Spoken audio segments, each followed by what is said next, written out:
আসসালামু আলাইকুম রহমতুল্লাহি ওয়া বারাকাতুহু।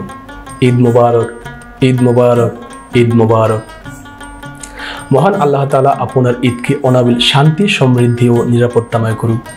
৭১ বাংলা টেলিভিশনের পক্ষ থেকে দেশ এবং দেশের বাইরে অবস্থান নেওয়া প্রতিটি মুমিন মুসলমানদেরকে জানাই পবিত্র ঈদ উল ফিতরের শুভেচ্ছা। ঈদ মুবারক।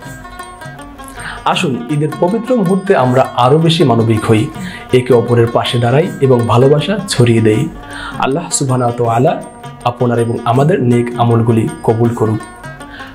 আপনিও আপনার পরিবারের জন্য ঈদ উল ফিতরের শুভেচ্ছা।